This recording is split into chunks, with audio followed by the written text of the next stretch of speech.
नमस्कार प्यारे बच्चों, जय हिंद। मैं परिहार सर आप सभी का मेरे इस YouTube channel primary digital study में स्वागत है। प्यारे बच्चों, आज के इस वीडियो में हम कक्षा चौथी की हिंदी की पुस्तक का पाठ 20 सीखने जा रहे हैं और इस पाठ का नाम है स्वास्थ्य का रहस्य। आप सभी को कक्षा चौथी की हिंदी की पुस्तक ओपन करना है और पाठ 20 आपको निकाल लेना है। वीडियो को आप शुरू से लेके अंत तक जरूर देखें, क्योंकि इस वीडियो के माध्यम से आप पाठ 20 सीखने जा रहे हैं। और बिना देर किए हम वीडियो की शुरुआत करते हैं और इस पाठ को हम पढ़ना प्रारंभ करते हैं। साथ ही हम इस पाठ के अभ्यास में जो भी प्रश्न दिए हुए हैं, प्रश्नों के उत्तर भी हम इसी वीडियो में कंप्लीट करने वाले हैं। तो जैसा कि आप स्क्रीन में देख रहे हैं, ये पाठ 20 है और इस पाठ का नाम है स्वास्थ्य का रहस्य। इस पाठ में हम क्या क्या सीखेंगे? गुरु या शिक्षक के प्रति समुचित आदर भाव, कहानी द्वारा दिए गए संदेश को ग्रहण करना, उचित आरोह अवरोह और हाव भाव के साथ संवादों को बोलने का अभ्यास करना, एक वचन और बहुवचन का ज्ञान। तो अब हम इस पाठ को पढ़ना प्रारंभ करते हैं। महर्षि चरक का नाम चिकित्सा शास्त्र में बहुत आदर के साथ लिया जाता है। वे महान आयुर्वेदाचार्य थे। उनकी पुस्तक चरक संहिता आयुर्वेद का महान ग्रंथ है। महर्षि चरक अपने आश्रम में शिष्यों को शिक्षा दीक्षा देते थे। एक बार चरक के पास 4 शिष्य आए। महर्षि को प्रणाम कर बैठ गए। महर्षि ने उनसे आने का कारण पूछा। एक शिष्य ने कहा, गुरुदेव, हम आपसे एक प्रश्न पूछना चाहते हैं। तो गुरुदेव कहते हैं, हाँ हाँ पूछो, क्या पूछना चाहते हो?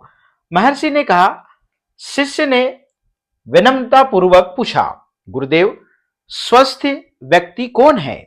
तो महर्षि बोले, इस प्रश्न का उत्तर तुम स्वयं ढूंढो। तुम चारों 4 दिशाओं में जाओ और लोगों से मिलो, उनसे चर्चा करो, फिर मेरे पास आकर। इस प्रकार से आप देख रहे हैं यहाँ पे ये गुरुदेव हैं और यहाँ पर आप देख रहे हैं ये जो 4 शिष्य हैं ये प्रश्न पूछने आए थे। और फाइनली यहाँ पर गुरुजी ने इन्हें ये कहा कि आप जो है तुम चारों दिशाओं में जाओ और लोगों से मिलो और उनसे चर्चा करो, फिर मेरे पास आकर। आगे चलते हैं, अपने अपने अनुभव सुनाओ। महर्षि की आज्ञा पाकर चारों शिष्य चारों दिशाओं में चल दिए। पहला शिष्य चलते चलते एक नगर में पहुंचा। उसने कई लोगों से अपना प्रश्न पूछा, स्वस्थ व्यक्ति कौन है? लोगों ने अपने अपने विचारों से इस प्रश्न का उत्तर दिया। किसी ने कहा, औषधि लेने से व्यक्ति स्वस्थ रहता है। किसी ने कहा, जो व्यक्ति औषधि नहीं लेता वह स्वस्थ रहता है। किसी अन्य व्यक्ति ने कहा, जो व्यक्ति समय पर पौष्टिक आहार लेता है वह स्वस्थ रहता है। जितने मुंह उतनी बातें। शिष्य ने सभी उत्तरों को ध्यान से सुना और फिर वह लौट पड़ा। दूसरा शिष्य एक गांव में पहुंचा। उसने देखा कि गांव के लोग अपने अपने काम में लगे हुए थे। कोई खेत में हल चला रहा था, कोई पशुओं को चारा खिला रहा था। किसी के हाथ में खुरपी, किसी के हाथ में हंसिया, किसी के हाथ में फावड़ा तो किसी के हाथ में कुदाल। सभी अपने अपने काम में जी जान से जुटे हुए थे। खेतों के पास ही झोपड़ियां थी। गांव की स्त्रियां भी परिश्रम करने में पुरुषों से कम नहीं थी। कोई चक्की पीस रही थी, कोई ओखली में मसाला कूट रही थी, कोई घर में खाना बना रही थी, तो कोई बाहर कुएं पर पानी भर रही थी। ये सभी मेहनत करते हुए भी खुश नजर आ रही थी। कुछ स्त्रियां काम करते हुए गीत भी गा रही थी। बच्चे भी खेल कूद में मग्न थे। शिष्य ने गांव के कई लोगों से अपने प्रश्न का उत्तर मांगा, स्वस्थ व्यक्ति कौन है? तो लोगों ने कहा, जो खूब मेहनत से काम करता है, जिसे अच्छी भूख लगती है और अच्छी नींद आती है, ऐसे व्यक्ति को कोई बीमारी नहीं होती, वह सदा स्वस्थ रहता है। तीसरा शिष्य दिन भर चलता हुआ रात को नदी किनारे बने मंदिर पर पहुंचा। मंदिर के पास एक चबूतरा था और वह बहुत थक गया था। सुस्ताने के लिए वह चबूतरे पर सो गया। ठंडी ठंडी हवा चल रही थी। थकान के कारण उसे नींद आ गई।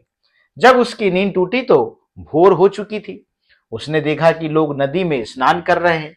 कुछ लोग मंदिर के परिसर में व्यायाम कर रहे हैं। शिष्य ने लोगों से पूछा, स्वस्थ व्यक्ति कौन है? स्नान करने वालों ने कहा कि जो व्यक्ति प्रतिदिन स्नान करता है वह स्वस्थ रहता है।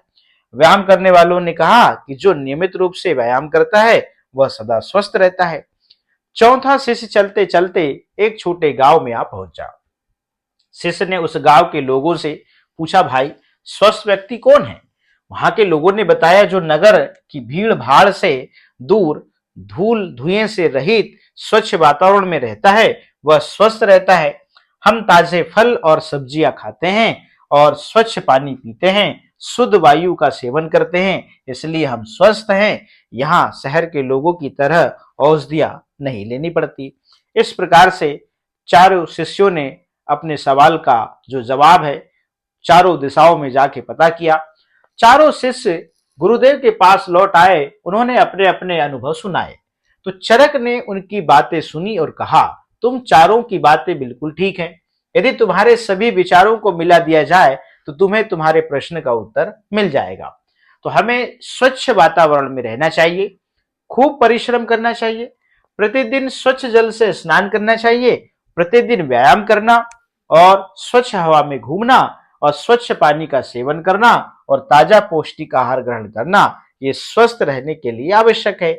और खेल कूद और मनोरंजन भी व्यक्ति को स्वस्थ रखने में सहायक है। गुरु जी की बातों को सुनकर शिष्यों की खुशी का ठिकाना ना रहा। उन्हें उनके प्रश्न का उत्तर मिल गया था और स्वास्थ्य का रहस्य उनकी समझ में आ गया था। इस प्रकार से हमने इस पाठ को पढ़ा और हमें भी बहुत लाभ हुआ है। अब शब्दार्थ है, महर्षि का मतलब महान ऋषि या ज्ञानी से है, और ज्ञानार्जन का मतलब ज्ञान प्राप्त करना, और आयुर्वेदाचार्य का मतलब आयुर्वेद शास्त्र के आचार्य। आश्रम का मतलब ऋषि मुनियों के रहने का स्थान। विनम्रता मतलब विनय पूर्वक, और औषधि का मतलब होता है दवाई। अब अभ्यास में यहां देखिएगा, बोध प्रश्न है, निम्नलिखित प्रश्नों के उत्तर लिखिए। अब यहाँ पे पहले प्रश्न क्रमांक 2 को कंप्लीट कर लेते हैं, इसके बाद में हम प्रश्न क्रमांक 1 को कंप्लीट करेंगे। तो कोष्टक में दिए गए शब्दों में से सही शब्द चुनकर रिक्त स्थान में भरिए। महर्षि चरक महान क्या थे? आयुर्वेदाचार्य थे। तो यहाँ पे आयुर्वेदाचार्य आपको लिखना होगा। महर्षि चरक अपने खाली स्थान में शिष्यों को शिक्षा दीक्षा देते थे। घर में क्या? आश्रम में। आश्रम में, तो आश्रम लिखेंगे यहाँ पे। ग नंबर, प्रतिदिन खालिस्तान हवा में घूमना चाहिए, स्वच्छ या अशुद्ध? तो यहाँ पे आएगा स्वच्छ आएगा। अगला है, स्वस्थ रहने के लिए खालिस्तान पौष्टिक भोजन करना चाहिए, ताजा या बासी? तो यहाँ पे ताजा। इस प्रकार से हमने ये प्रश्न को कंप्लीट किया। अब अगला प्रश्न, बोध प्रश्न पहला वाला। तो प्रश्न 1 है, निम्नलिखित प्रश्नों के उत्तर लिखिए। तो महर्षि चरक कौन थे? तो उत्तर लिखते हैं, महर्षि चरक एक महान शोधकर्ता एवं आयुर्वेदाचार्य थे। अगला प्रश्न है, चरक संहिता क्या है? तो उत्तर लिखते हैं, महर्षि चरक द्वारा लिखित चरक संहिता आयुर्वेद का एक महान ग्रंथ है। अगला प्रश्न है, शिष्यों ने महर्षि से क्या प्रश्न पूछा? तो उत्तर लिखते हैं, शिष्यों ने महर्षि से पूछा कि स्वस्थ व्यक्ति कौन है? तो ये इस प्रश्न का उत्तर है। तो महर्षि ने शिष्यों से क्या कहा? तो उत्तर लिखते हैं, महर्षि ने उस प्रश्न का उत्तर स्वयं ढूंढने के लिए कहा। उन्होंने कहा, तुम 4 दिशाओं में जाओ और लोगों से मिलो और उनसे चर्चा करो और फिर मेरे पास आकर अपने अपने अनुभव सुनाना। अगला प्रश्न है, स्वस्थ जीवन का क्या रहस्य है? तो उत्तर लिखते हैं, स्वच्छ वातावरण में रहना, खूब परिश्रम करना, प्रतिदिन स्वच्छ जल से स्नान करना, प्रतिदिन व्यायाम करना, स्वच्छ हवा में घूमना, स्वच्छ पानी का सेवन करना और ताजा पौष्टिक आहार ग्रहण करना स्वस्थ रहने के लिए आवश्यक है। वास्तव में स्वस्थ जीवन का यही रहस्य है। इस प्रकार से ये प्रश्न कंप्लीट होते हैं। अगला प्रश्न है, नीचे लिखे वाक्यों में जो वाक्य सही है उसके सामने आप जो है सही का निशान, और जो गलत है उसमें आप गलत का निशान लगाएंगे। जो व्यक्ति समय पर पौष्टिक आहार लेता है वह स्वस्थ रहता है, बिल्कुल सही। जो खूब मेहनत से काम करता है उसे अच्छी नींद नहीं आती, ये गलत बात आती है। जो नियमित रूप से व्यायाम करता है वह सदा स्वस्थ रहता है, बिल्कुल सही। हमें ताजे फल और सब्जियां नहीं खाना चाहिए, ये गलत बात। अब इस प्रकार से भाषा अध्ययन का अगला प्रश्न है, निम्नलिखित शब्दों का शुद्ध उच्चारण कीजिए। तो यह है, शास्त्रज्ञ, संगीतज्ञ, कृतज्ञ, आज्ञा, महर्षि, आयुर्वेद, पौष्टिक, परिश्रम, स्वास्थ्य और रहस्य। इस प्रकार से आपको इनका शुद्ध उच्चारण करना है। निम्नलिखित शब्दों को अपने वाक्यों में प्रयोग कीजिए। हम इस पेज के बाद इस प्रश्न को कंप्लीट करेंगे। प्रश्न क्रमांक 3, सही जोड़ी बनाइए। शास्त्रज्ञ को, शास्त्र को जानने वाला को शास्त्रज्ञ कहते हैं। संगीतज्ञ, संगीत को जानने वाला को संगीतज्ञ कहते हैं। अनभिज्ञ मतलब कुछ ना जानने वाला को अनभिज्ञ कहते हैं। कृतज्ञ का मतलब उपकार को मानने वाला कृतज्ञ कहलाता है। अब प्रश्न क्रमांक 4 है, एक जंगल में पत्ते खड़के वहां शेर आ गया, उसे देख हिरण भागे और खरगोश भागा, हाथी भागा, कछुआ पानी में कूद पड़ा और भालू गुफा में छिप गया। कौवे काव काव करने लगे, जानवर डर के मारे कांपने लगे। ऊपर लिखे अनुच्छेद में एक वचन और बहुवचन के शब्द हैं। आप नीचे दी गई तालिका में उन्हें यथा स्थान लिखिए। तो एक वचन शब्द में जैसे शेर, खरगोश, हाथी, कछुआ, भालू, और बहुवचन में पत्ते, कौवे, हिरण और जानवर। इस प्रकार से आपको यहाँ पे एक वचन और बहुवचन शब्द को लिखना था। अब हम चलते हैं आगे। जो आपने प्रश्न क्रमांक 2 को जो स्किप किया था, इसको हम कंटिन्यू करते हैं। निम्नलिखित शब्दों को अपने वाक्यों में प्रयोग कीजिए। तो यहाँ पर आप देख रहे हैं महर्षि, शिष्य, आयुर्वेद और प्रणाम, विनम्र और स्वास्थ्य। तो महर्षि देखिएगा, महर्षि शब्द को जो है हम वाक्य में प्रयोग करेंगे। महर्षि चरक महान आयुर्वेदाचार्य थे। शिष्य, शिष्य को अपने गुरुजनों का सदैव आदर करना चाहिए। आयुर्वेद, आयुर्वेद भारत की प्राचीन चिकित्सा पद्धति है। प्रणाम, हमें अपने बड़ों, माता पिता व गुरुजनों को प्रातः प्रणाम करना चाहिए। विनम्र, महान व्यक्ति का व्यवहार अत्यंत विनम्र होता है। स्वास्थ्य, व्यायाम उत्तम स्वास्थ्य की कुंजी है। इस प्रकार से शब्दों का हमने वाक्य में प्रयोग किया। आइए समझिए, अब इसको आप थोड़ा बड़े ध्यान से समझिएगा, ये आपके लिए बहुत ही इंपॉर्टेंट चीज है। पंचम अक्षर के स्थान पर अनुस्वार का प्रयोग किया जाता है। अनुस्वार मतलब बिंदी। अब पंचम अक्षर क्या होता है, पहले इसको समझ जाइए। आपने देखा होगा क ख घ घ अंग की एक लाइन होती है और 5वें नंबर पर जो वर्ण आता है पहली लाइन में, वो पंचम वर्ण कहलाता है। तो यहां पे आप देख रहे हैं क की लाइन क ख घ घ अंग च छ झ झ ञ ट ठ ड ढ अण त थ ध ध न प फ भ भ म। तो यहाँ पे जो ये 5वें नंबर पे जो वर्ण आए हैं, इनको हम पंचम वर्ण कहते हैं। अब यहाँ पे देखिएगा, अनुस्वार का प्रयोग अलग अलग वर्णों की ध्वनि के स्थान पर किया जाता है। इसे ध्यान से समझने के लिए तालिका दी हुई है। अब देखिएगा क वर्ण। अब यहां पे देखिएगा, यदि शब्द में, बड़े ध्यान से सुनिएगा, यदि शब्द में क ख ग घ अंग में अनुस्वार की यदि मात्रा आती है, तो इस अनुस्वार का जो उच्चारण है वो हम अंग पंचम वर्ण के रूप में करते हैं। जैसे यहां पे क पे यदि बिंदी लगी है और ये क वर्ग कहलाता है, ये ख वर्ग कहलाता है, सॉरी ये क वर्ग, ये च वर्ग, ये ट वर्ग, त वर्ग और ये प वर्ग। तो यहां पे आप ध्यान रखिएगा, क वर्ग के व्यंजन वर्णों के ऊपर यदि अनुस्वार लगा है तो उस अनुस्वार का जो उच्चारण है पंचम वर्ण के रूप में होगा। मतलब यहां पे क के ऊपर जो बिंदी लगी है, इसका जो उच्चारण है वो अंग के रूप में होगा। कंगा पढ़ते हैं, समझ गए होंगे आप। यदि ख पे लगे, ग पे लगे, घ पे लगे, काहे कि अनुस्वार की मात्रा जिसे हम अंग की मात्रा कहते हैं, तो उसका जो उच्चारण है ये क वर्ग के पंचम वर्ण के रूप में होगा। ठीक है।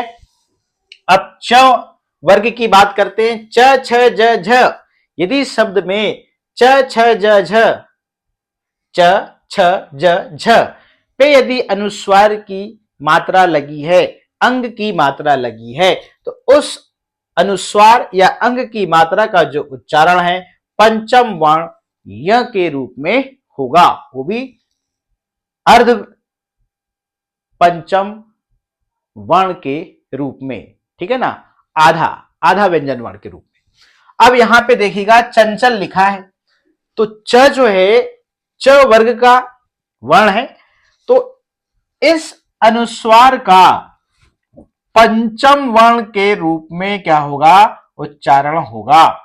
इसलिए यहां पे इसको आप अंग की मात्रा को आधा यह समझे, इसलिए चंचल पढ़ा जाता है। क्या पढ़ा जाता है, चंचल। ट वर्ग में अब देखिएगा ट ठ ड ढ, इसके ऊपर यदि अनुस्वार की मात्रा आती है, अंग की मात्रा आती है शब्द में, यदि मान लीजिए इन व्यंजन वर्णों के ऊपर यदि अनुस्वार की मात्रा आती है तो इनका जो उच्चारण है वो अण के रूप में होगा। जैसे झ के ऊपर अनुस्वार है, अंग की मात्रा है, तो इसका जो उच्चारण है वो अण के रूप में होगा। झंडा, ऐसे ऐसे झंडा लिखते हैं, ठीक है ना। अब त वर्ग में त थ द ध न, त थ द ध न। अब मान लीजिए इनके ऊपर अनुस्वार की मात्रा रहती है तो उस अनुस्वार की मात्रा का जो उच्चारण है पंचम वर्ण न के रूप में होगा। जैसे मंदिर पढ़ते हैं तो म जो है त वर्ग का व्यंजन वर्ण है, इसलिए अनुस्वार अंग की मात्रा का जो उच्चारण है न के रूप में होगा। देख रहे हैं आप, मंदिर।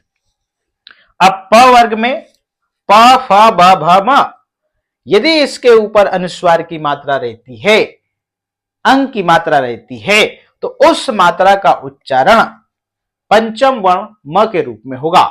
जैसे यहां पर प के ऊपर अनुस्वार की मात्रा है, अंग की मात्रा है, इसका जो उच्चारण है पंचम वर्ण म के रूप में होगा, इसलिए हम इसे पंप पढ़ते हैं। क्या पढ़ते हैं? पंप पढ़ते हैं। तो फाइनली जो है यहां पे हमने अनुस्वार के बारे में बहुत अच्छे से जान लिया है। प्रत्येक पंचमा अक्षर वाले दो दो शब्द लिखिए। जैसे नंगा, गंगा, यह से चंदा, जंगल, ठंडा, डंडा, धंधा, गंदा, और ये चंपा और बम। तो आप देख रहे हैं ये क वर्ग का है, ये च वर्ग का अक्षर है, च और ज, है ना। ये ट वर्ग में आते, ठ और ड, ध और ग, आप देख रहे हैं ये त वर्ग में आते हैं। और च और ब जो है आप जानते हैं ये काय में, च जो है कहां आएगा, देखिए यहां पे च आ गया है तो यहां पर चंपा पढ़ते हैं इसको, तो ऐसा होता है, ध्यान रखिएगा। तो यहां पे च वर्ग ये रहा, तो ये आना चाहिए, मगर कुछ आपको अपवाद शब्द भी मिलेंगे, जैसे चंपा पढ़ते हैं, बम्ब पढ़ते हैं इसको, है ना। तो यहाँ पे म जो है पंचम वर्ण आता है, ऐसे कुछ शब्दों में। तो इस प्रकार से हमने यहाँ पे फाइनली जो है इस पाठ को पढ़ लिया है।